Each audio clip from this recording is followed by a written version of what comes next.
hal ihwal persimpangan jalan, sains, dan agama. Pemikiran barat modern disebut-sebut bermula dengan Descartes melihat proses mengetahui sebagai melibatkan subjek, manusia, dan objek, unsur-unsur alam semesta selebihnya yang sepenuhnya terpisah atau berjarak dengannya. Selain itu, subjek dipercayai mampu untuk secara aktif dan objektif menangkap objek ilmu pengetahuan yang berada di luarnya. Hal ini belakangan termanifestasi secara paling jelas pada keyakinan modern terhadap apa yang disebut sebagai metode ilmiah atau scientific method, yang didirikan atas dua landasan utama, deduksi rasional dan induksi empiris.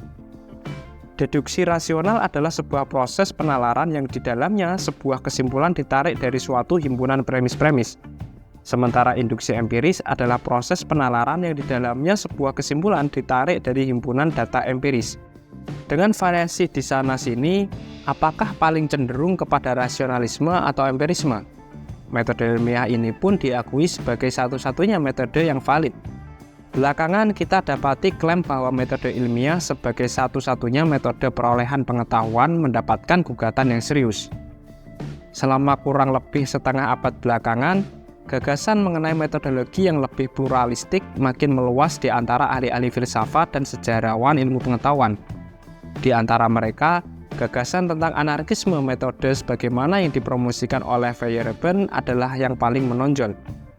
Sejumlah ilmuwan, sebagian besar di antaranya adalah para ahli fisika, seperti Oppenheimer dan Schrödinger, hingga dalam bentuk yang lebih populer, Fritjof Capra bahkan telah berpaling kepada kebijaksanaan timur sambil berharap mereka dapat menemukan pemecahan terhadap dilema-dilema dan masalah-masalah yang mereka temui di garis depan fisika modern.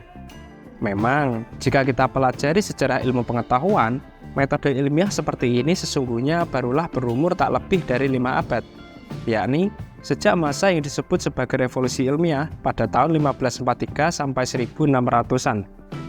Sementara, sejak awal periode sejarah, atau dalam kata-kata Maurice Berman, dalam lebih dari 99% sejarahnya, umat manusia menggunakan cara-cara atau metode yang berbeda untuk mendapatkan ilmu pengetahuan atau untuk memahami realitas. Nah, selama 99% sejarah umat manusia itu, cara perolehan ilmu pengetahuan apakah yang dominan? Jawabannya adalah cara yang secara umum bisa disebut sebagai suprarasional, termasuk yang bersifat imajinatif dan mistis. Dalam cara perolehan pengetahuan jenis ini, hubungan religius antara manusia sebagai subjek dan alam selebihnya sebagai objek dicirikan dengan kedekatan, bahkan kebersatuan serta interaksi dan partisipasi di antara unsur-unsurnya.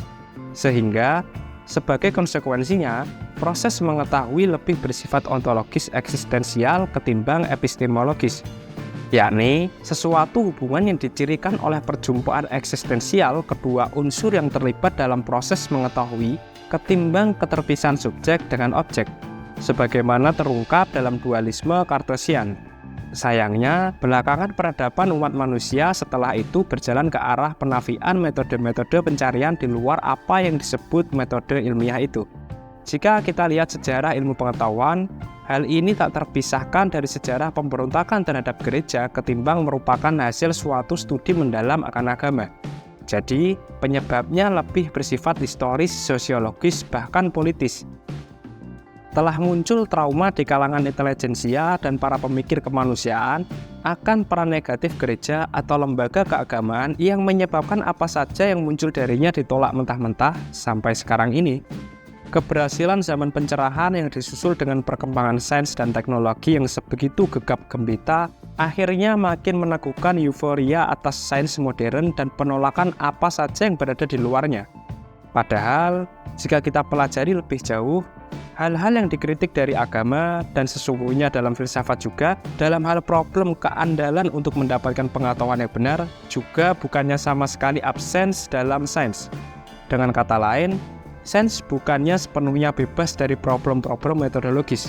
Di samping, jika kita mengabaikan agama dan filsafat, sejatinya umat manusia kehilangan sumber-sumber kebenaran lain yang malah lebih menentukan kesejahteraan psikologis dan spiritual mereka.